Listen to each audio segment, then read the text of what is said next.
राम राम जी। आज estate level 3 का एक पेपर था जिसमें हरियाणा जी के 10 नंबर के आई थी। गजब का तोड़ कर रखे है। भिवानी बोर्ड वाले बधाई के पात्र हैं। बहुत डीपली हरियाणा जी के दी गई थी, गजब की दी गई है। पहला प्रश्न देखिए क्या मामला है। हरियाणा का राज्यपाल, देखो राज्यपाल के बारे में पूछ रखी है बात। देखो हरियाणा का हो चाहे राज्यपाल, चाहे पंजाब का हो चाहे राजस्थान का, किसी का हो, नियम सब खातर बराबर हो गए, बस और हरियाणा शब्द लगा दिया।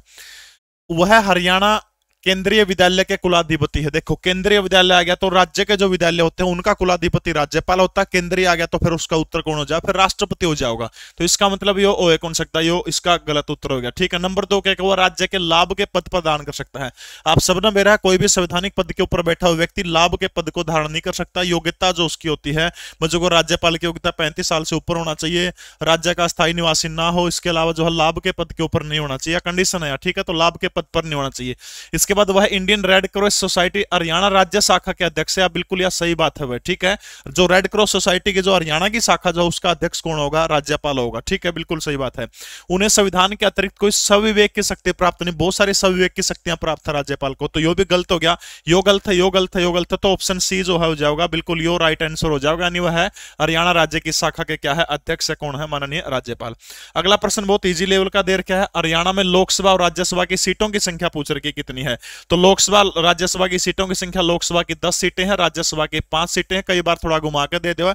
उच्च सदन दे दिया तो सबने बेरा उच्च सदन आप किसने बोला, तो उच्च सदन राज्यसभा ने बोला। ठीक है। और निम्न सदन किसने बोला, लोकसभा की। तो टोटल 10 लोकसभा की, 5 किसकी है, राज्यसभा की सीटें किसके अंदर है, हरियाणा प्रदेश के अंदर है। अगला प्रश्न देखिएगा, यो रिपीटेड प्रश्न है। हरियाणा में 2-3 बार एचएसएससी ने पूछ भी लिया है एक बार ये प्रश्न। ये हरियाणा के किन 2 स्थानों को यूनेस्को की रामसर संधि के तहत रामसर स्थल के रूप में अधिसूचित करने का काम किया गया है। 2 फरवरी वो दिन था, 2 फरवरी 1971 को ईरान के रामसर शहर जो था, ईरान के रामसर शहर के अंदर जो है एक कन्वेंशन किया गया था। उसके बाद जो है 2 फरवरी को आर्द्र भूमि दिवस मनाया जाता है। वर्तमान में भारत के 75 साइट जो है वो आर्द्र भूमि के अंदर जो है शामिल है।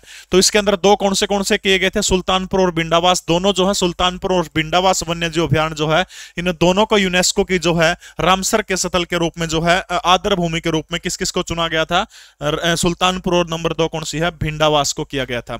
अगला बहुत बढ़िया टॉप का अच्छे लेवल का प्रश्न है कि हरियाणा के राज्यपाल में से कौन सा एक नौकरशाह था। नौकरशाह का मतलब है कौन सा एक अधिकारी था, मतलब आईएएस आईपीएस अधिकारी था।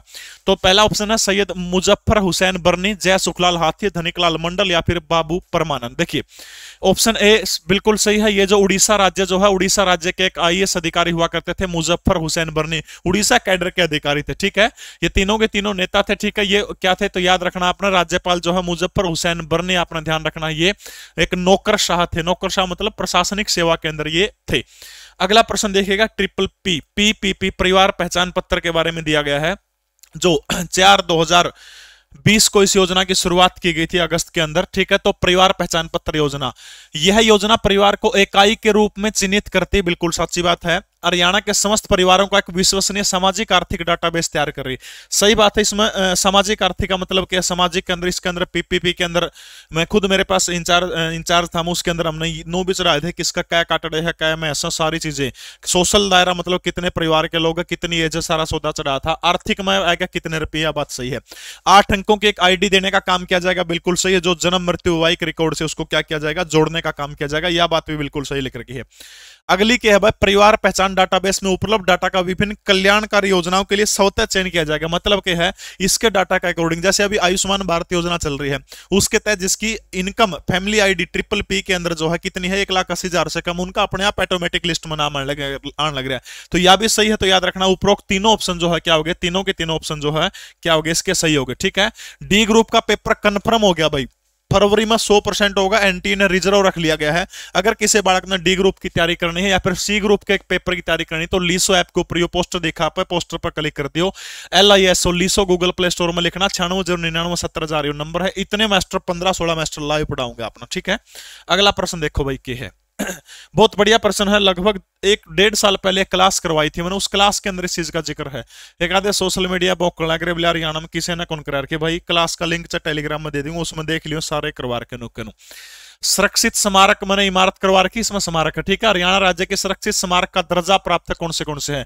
शेख तैयब का मकबरा बिल्कुल सही है, नारनौल का शोभा सागर तालाब बिल्कुल सही है, भीमा देवी कॉम्प्लेक्स पिंजौर ये भी सही है। तो ये तीनों जो है, इन तीनों को जो है संरक्षित स्मारक का दर्जा हरियाणा के अंदर प्राप्त है। तो 1, 2 और 3 हो जाएगा, ठीक है।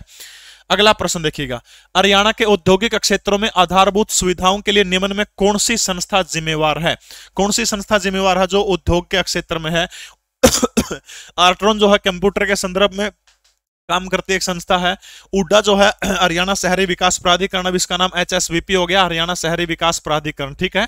इसके अलावा HSIDIC बिल्कुल सही, HSIDC 1967 के अंदर यह संस्था की स्थापना हुई थी और इसी का काम जो हरियाणा के अंदर औद्योगिक क्षेत्रों में आधारभूत सुविधाएं उपलब्ध करवाने का काम इसी संस्था का है। 1967 के अंदर इसकी क्या हुई थी? स्थापना हुई थी। अगला प्रश्न देखिएगा वह है, हरियाणा में लोकायुक्त संस्था की स्थापना 2002 में विचार करना है। बिल्कुल लोकायुक्त जो है 2002 के अंदर नियम आया था और न्यायमूर्ति जस्टिस प्रीतम पाल हरियाणा के पहले लोकायुक्त थे, बिल्कुल सही है। तो 1 और 2 बिल्कुल दोनों के दोनों सही है। वर्तमान में हरियाणा के लोकायुक्त कौन है? फटाफट कमेंट करके मुझे बताइएगा, ठीक है। अगला प्रश्न देखिएगा भाई, बहुत बढ़िया टॉप के प्रश्न है। हरियाणा के राज्यपाल के द्वारा निम्न में से कौन नियुक्त नहीं होता? यह बात पूछ रखी। देखो भाई, राज्यपाल के द्वारा कौन नियुक्त नहीं होता है? हरियाणा के मुख्यमंत्री, बिल्कुल सही है। हरियाणा का मुख्यमंत्री की नियुक्ति कौन करता है? राज्यपाल ही करता है, यह बिल्कुल सही बात है। जैसे भारत का जो प्रधानमंत्री होता है, प्रधानमंत्री की नियुक्ति कौन करता है? तो याद रखना, प्रधानमंत्री की नियुक्ति राष्ट्रपति करता है। एक प्रश्न आया था जैसा बहुत पहले कि भारत के प्रधानमंत्री को किसके द्वारा किया जाता है? नियुक्ति के द्वारा या फिर चुनाव के द्वारा? 2-3 ऑप्शन थे, याद रखना। प्रधानमंत्री जो है नियुक्त किया जाता है किसके द्वारा? राष्ट्रपति के द्वारा। राज्यों में जो है मुख्यमंत्री नियुक्त किया जाता है राज्यपाल के द्वारा। पंजाब एंड हरियाणा हाईकोर्ट का न्यायाधीश जो है ये गलत है, इसकी नियुक्ति राष्ट्रपति और सुप्रीम कोर्ट का न्यायाधीश मिलकर राज्यपाल की सलाह से करता है। तो ये ऑप्शन हो जाएगा। लोक सेवा आयोग के सदस्यों की नियुक्ति भी राज्यपाल कर रहा है। मानवाधिकार आयोग की भी कौन करता है? राज्यपाल करने का काम करता है। अंतिम प्रश्न है इसका, अगला प्रश्न है, लास्ट प्रश्न है, बहुत टॉप का क्वेश्चन है। हरियाणा के किस शहर को सिटी ऑफ वार हीरोज के रूप में जाना जाता है? सिटी ऑफ वार हीरोज, बहुत सारे इसका पानीपत उत्तर करके आए होंगे। सिटी ऑफ वार हीरोज के रूप में किस शहर को जाना जाता है? जो छोटी काशी भिवानी जो है, भिवानी को किस रूप में सिटी ऑफ वार हीरोज के रूप में किसको जाना जाता है? भिवानी को जाना जाता है, ठीक है। तो या थी भाई एस्टेट की जीके तर्क के 2 पेपर होंगे, उनका भी सोल्यूशन जो है डाल देंगे, ठीक है। आज के लिए इतना ही। जय हिंद, भारत माता की जय।